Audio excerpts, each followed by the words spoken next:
Merci, on va avancer parce qu'on a un petit peu de retard. Ouais. Donc si on peut faire un exposé de 15 minutes, ça permettra d'avoir 5 minutes de discussion. Et donc maintenant, on passe au sujet suivant, qui est l'information sur les nouveaux traitements néoadjuvants par Jean-Philippe Spano. Tu vois là? Oui, mais j'ai pas la souris. T'as pas la souris. J'ai pas la souris. Alors je pense que vous aurez des questions à poser à J'ai pas la Marshall souris. à la pause. Parce que Ouais. Mais il me la faudrait plutôt là pour pouvoir ouvrir les... Si c'est possible. Cherche souris. Cherche mulot.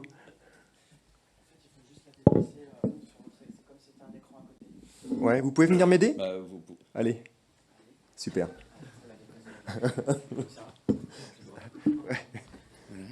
On la ramène sur la fenêtre. Voilà, génial. Alors, Bravo. Franchement, tiens, va modifier. modifier. Comme ça, tu veux à la date? Voilà, bah, elle est là. D'accord. Pour le mettre sur le bureau, c'est pareil, je fais... Attends, là, tu vas être sur le PDF, regarde. Ouais. Ils Tac, sont pas là, plutôt. ceux-là. Là. Je le mets sur le bureau comme ça? Oui, Super. tout à fait. Je te rends ta clé comme ça? Tac. Tac. Voilà. Et ensuite, donc on va fermer ça et le retrouver facilement. Donc, après ce topo de Frédéric Marchal, on va passer au topo de Jean-Philippe Spano, qui va nous parler de tous les nouveaux traitements en oncologie médicale, notamment en néoadjuvant. Et donc, normalement, on retrouve... C'est là? Non, présentation PowerPoint, Christophe? Non, c'est ça? Oui, c'est ça. Génial, merci. Ok, great.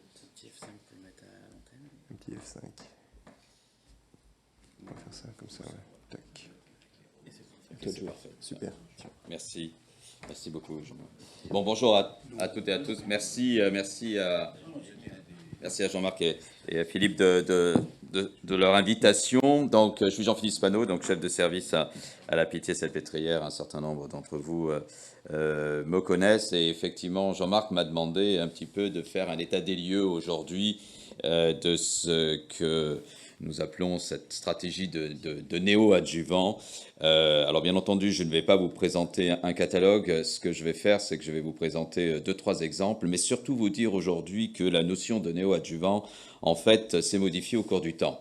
Alors, certains d'entre vous ont connu un de mes maîtres qui s'appelait Claude Jacquillat, Richard, qui a été, je vous le rappelle, le pionnier dans ce domaine, car la notion de néoadjuvant, c'est-à-dire de traitement donc avant un acte chirurgical, a été développée en France. Le premier congrès, c'est 1986, avec donc Claude Jacquillat et Gérard Auclair en tant qu'oncologue médical.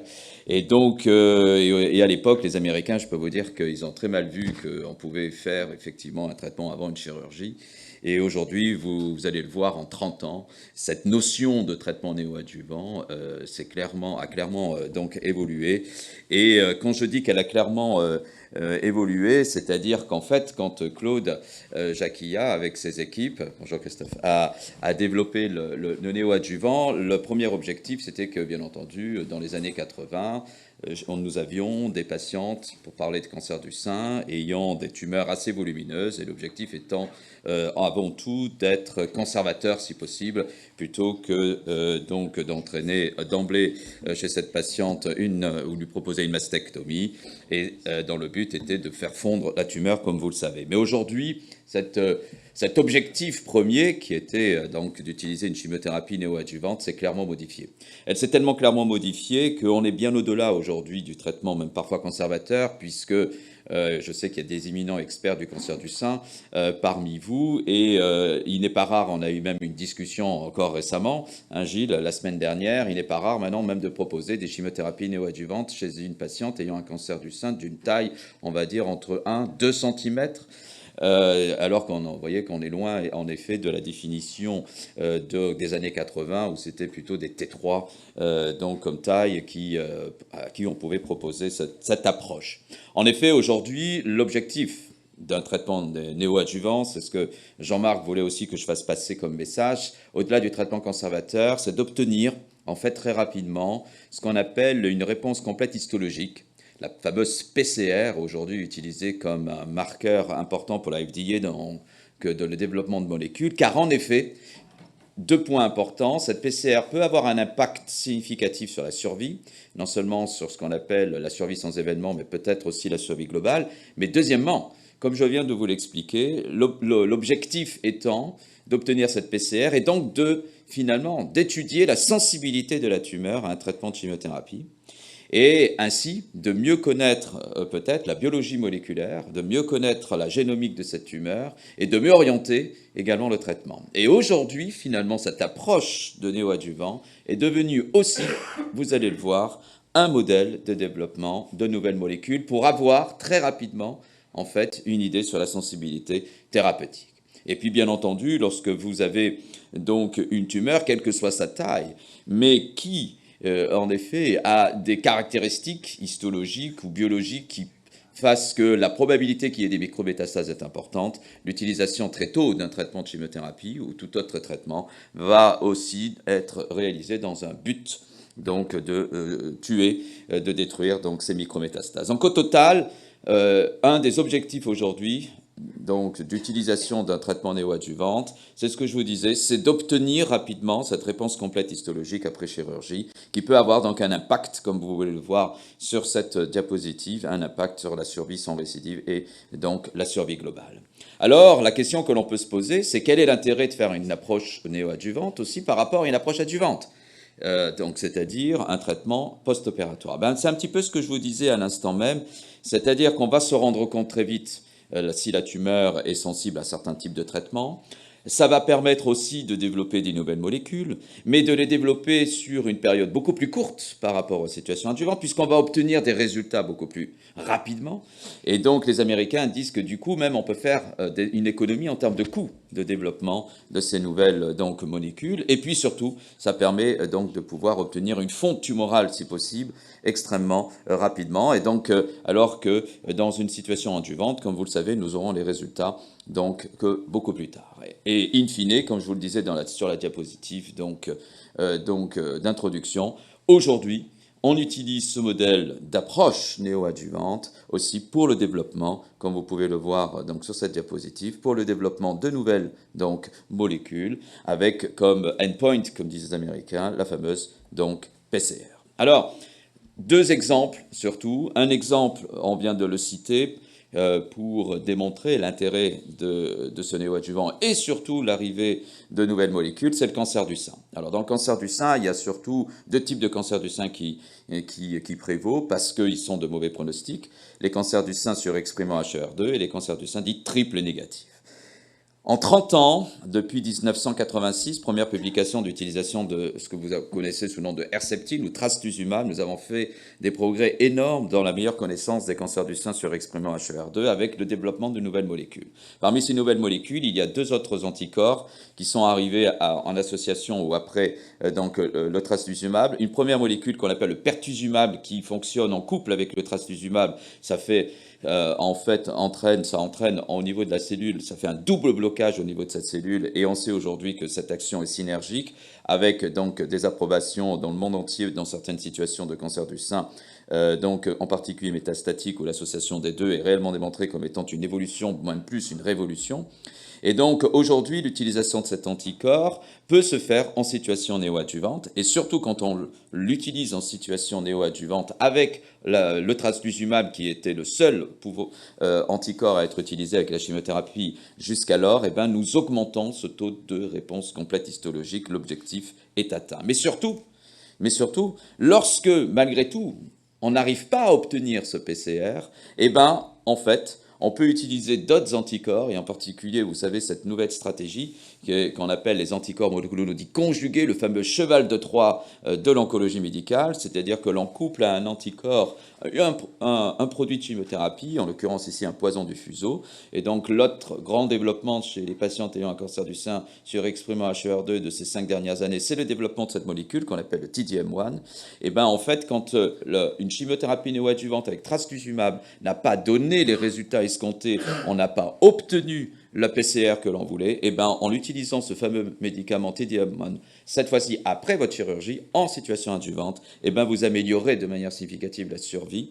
Et aujourd'hui, ce médicament a une autorisation de mise sur le marché, c'est-à-dire que vous voyez que même après échec ou en cas de maladie donc non résiduelle, eh ben, on peut en tout cas permettre malgré tout d'avoir donc un impact sur la survie. Et aujourd'hui, bien sûr, il y a des études qui consistent à utiliser ces associations d'anticorps, là encore une fois, pour essayer d'avoir le contrôle le plus précoce sur la maladie, y compris sur la maladie micro-métastatique.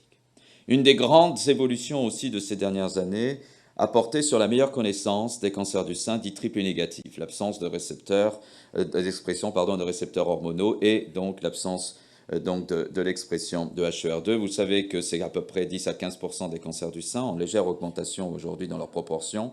Et ces cancers du sein triple négatifs, jusqu'alors, il n'y avait que la chimiothérapie qui fonctionnait. Nous n'avons pas encore véritablement mis au point de thérapie ciblée. Sauf que ces cancers du sein dits triple négatifs commence à être bien connu en termes de, comme vous le savez, de biologie moléculaire, et en particulier, on sait que chez les patientes mutées, BRCA, que ce soit BRCA1 ou BRCA2, il peut y avoir des anomalies de réparation, et en particulier au niveau donc d'une enzyme qu'on appelle PARP. PARP, en fait, ce sont des enzymes qui interviennent dans les phénomènes de réparation de l'ADN, et lorsque, effectivement, PARP dégénère un tout petit peu, si je puis dire, en fait, il va y avoir des cassures, il va y avoir normalement une mort cellulaire, mais l'accumulation de ces cassures fait qu'à un moment donné, les cellules, quand elles vont continuer à se développer, eh ben, elles auront un caractère génotypique, je dirais, totalement anormal. Et donc, nous avons découvert que lorsqu'on bloque PARP, lorsqu'on utilise des inhibiteurs de PARP qui interviennent donc dans ces anomalies de réparation d'ADN, qui est un peu plus fréquent dans les cas des cancers du sein triple négatif et a fortiori BRCA2, on peut avoir un contrôle sur la maladie. Et aujourd'hui, nous avons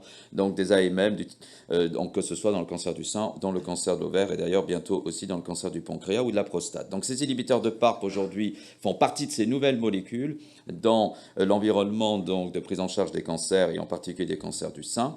Et donc du coup, on s'est dit pourquoi ne pas utiliser ces inhibiteurs de PARP également en situation néoadjuvante et très rapidement. Vous voyez, la preuve du concept, c'est qu'un des derniers utilisés, qui s'appelle le talazoparib, vous devez connaître l'olaparib, qui est utilisé dans les cancers de l'ovaire. Le talazoparib, il y a déjà des études, et comme vous pouvez le voir ici, qui est utilisé seul, cette fois-ci, sans chimiothérapie, un comprimé tous les jours, et qui permet, dans un certain nombre de cas, et en particulier chez des patients ayant un cancer du sein triple négatif, vous voyez, le critère d'inclusion, tumeur de plus de 1 cm. On n'est plus vraiment dans une approche purement conservateur. Là, je veux tester une molécule et je veux surtout avoir un impact rapidement et véritablement donc la faire fondre rapidement, mais surtout étudier la sensibilité de cette nouvelle molécule. C'est pour ça qu'on a une approche néoadjuvante. C'est vrai que c'est une phase 2, mais manifestement, grâce à cette molécule utilisée en monothérapie, et en particulier chez des patientes mutées,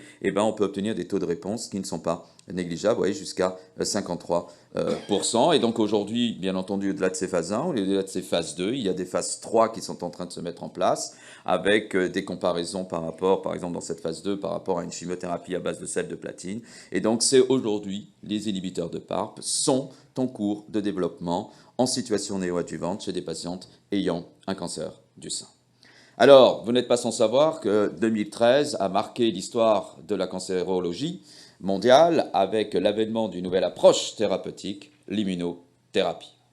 L'immunothérapie, c'est quelque chose dont on nous parle depuis plus de 30 ans. Nous, les oncologues, on a toujours un petit peu fermé les yeux face aux immunologistes qui nous disaient « mais vous devriez regarder du côté du système immunitaire ». N'oubliez pas quand même que c'est le système immunitaire qui, dans le cas de cette immunosurveillance, est capable aussi de contrôler une prolifération cellulaire et en particulier un cancer. Et donc, comme vous le savez, en fait, aujourd'hui, depuis donc ces travaux récents, nous savons que lorsqu'un lymphocyte rencontre une cellule tumorale, celle-ci va le bloquer. Il se crée ce qu'on appelle une anergie. Et donc, elle le bloque, et donc elle va pouvoir se développer, et lui, il ne va pas pouvoir agir en tant que tueur de la cellule cancéreuse.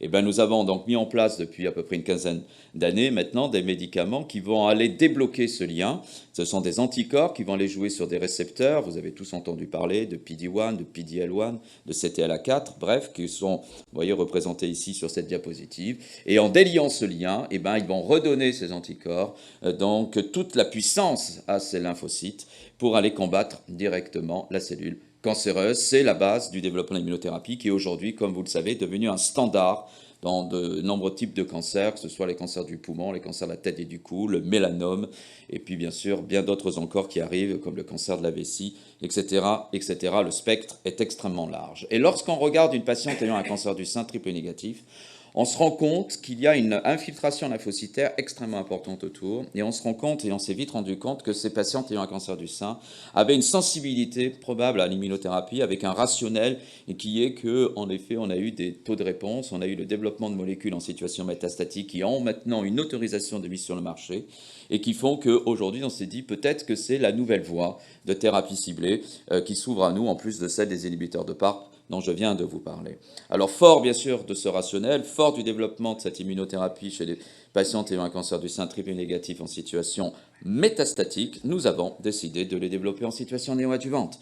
Et là, une fois de plus, présentation récente à l'ESMO, un des anticorps qu'on appelle le pembrolizumab, bref, a été donc présenté, donc une étude a été présentée, a été développée donc en situation néoadjuvante lors d'une phase 3, où vous voyez, où l'on compare une chimiothérapie classique de cancer du sein triple négatif, où on va donc comparer l'ajout de ce pembrolizumab, de cet anticorps, par rapport à un placebo. Et les résultats portant donc sur cette étude, une étude, donc vous voyez que l'objectif principal était la PCR, puisque nous sommes en situation néoadjuvante, plus de 1100 patientes ont été inclus, et manifestement, donc l'ajout du pembrolizumab augmente le taux de réponse, à la fois clinique, mais aussi augmente le taux de réponse, complète histologique, et d'autant plus que vous avez une hyperexpression d'un des facteurs prédictifs de réponse à l'immunothérapie, à savoir PD-L1. PD-L1, c'est le copain du PD-1 quand il s'allie donc dans ce cadre de l'énergie dont je vous parlais à l'instant même. Et donc en termes d'impact, alors vous voyez, on n'a pas encore les résultats, bien sûr, en termes de survie globale, puisque le recul n'est pas suffisant, mais en termes d'impact sur la survie sans événement, eh bien, lorsque vous utilisez un traitement par un anticorps, donc issu de cette immunothérapie, un anticorps anti-PD-1, avec la chimiothérapie avant votre chirurgie, eh bien, vous allez avoir un impact significatif sur la survie sans événement, et donc l'objectif étant atteint. Et alors, ce qui est fort aussi du développement de ces nouvelles molécules, c'est une fois de plus, même chez les patients ayant un cancer du sein triple négatif, lorsqu'on ne peut pas encore obtenir avec notre approche néoadjuvante une PCR, eh ben on a d'autres nouveaux traitements, et en particulier une simple molécule qu'on appelle la capecitabine aujourd'hui, et qui peut, en cas d'échec du traitement néoadjuvant, rattraper cet échec en situation adjuvante. Donc vous voyez que l'un va souvent avec l'autre, et que donc vous voyez qu'en termes de stratégie, aujourd'hui, nous ne pensons pas à l'un sans l'autre quand on dit néoadjuvant et adjuvant. Alors là, c'est un exemple. Jean-Marc m'a dit, propose un petit peu des algorithmes aussi. C'est un exemple d'approche. Vous voyez qu'on est une patiente ayant un cancer du sein triple négatif ou surexprimant HER2. Vous voyez qu'en fonction donc de ce type de tumeur, eh ben, peut-être aussi en tenant compte de ce qu'on appelle du micro-environnement tumoral, on va orienter notre type de traitement, et vous voyez que l'infiltration lymphocytaire peut aider, et donc proposer plus facilement et plus rapidement un traitement néoadjuvant par rapport à un traitement adjuvant. Le but étant, je vous le rappelle, aussi d'avoir en tout cas une information rapide sur la sensibilité tumorale et un impact ensuite, plus tard, sur le pronostic et la survie. Alors l'autre exemple pourrait, et je vois qu'il me reste que 2 secondes, l'autre exemple, bien sûr, c'est l'approche du traitement d'un patient ayant un cancer du rectum, vous le savez, en association avec la radiothérapie. J'ai parlé de beaucoup de chimiothérapie néoadjuvante, mais la radiothérapie donc, joue aussi un rôle, bien entendu, dans le cadre là d'un contrôle loco-régional, en plus de l'approche chirurgicale et en particulier le rôle de la TME.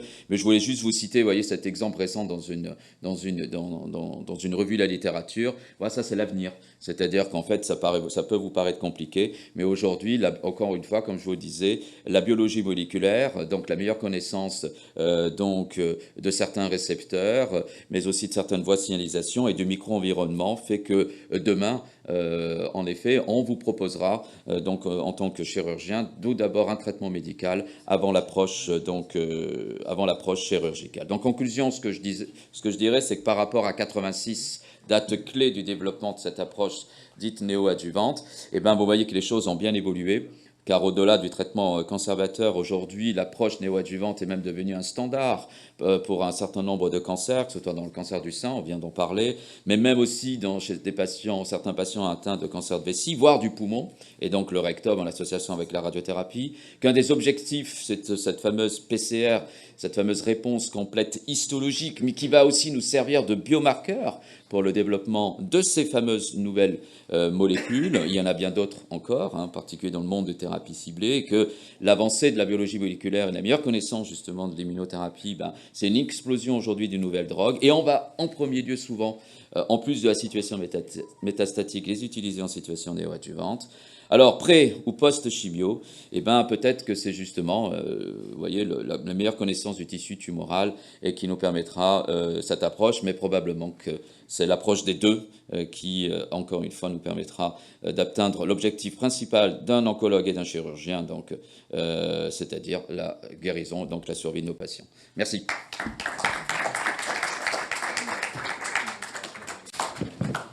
Merci beaucoup. On comprend pourquoi le chimiothérapeute maintenant a pris une place importante au comité, parce que moi au début, on était tranquille, il n'y avait pas de chimiothérapie. On n'est pas là pour vous embêter. Est-ce qu'on ne risque pas de surtraiter des patients? Alors, c'est la désescalade thérapeutique est une des nouvelles approches, effectivement, aussi. Non.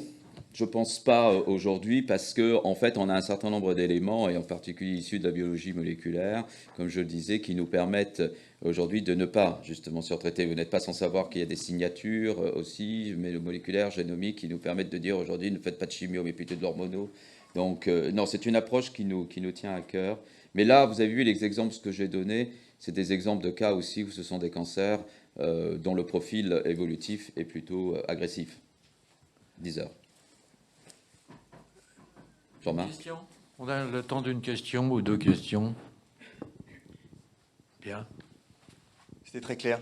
C'était clair ? C'était très clair. Surtout, ça montre Merci beaucoup. Pour nous, chirurgiens oncologues, puisque c'est un petit peu ça l'objectif de la journée, c'est de montrer que quand on fait de la chirurgie des cancers, il faut absolument qu'on ait ces connaissances. Jean-Philippe nous a bien montré tout ce qui est le néoadjuvant. Et nous, en tant que chirurgiens, si on n'y pense pas à faire des propositions de traitement néoadjuvant, c'est trop tard après. Donc c'était vraiment très important. Merci beaucoup pour ce topo.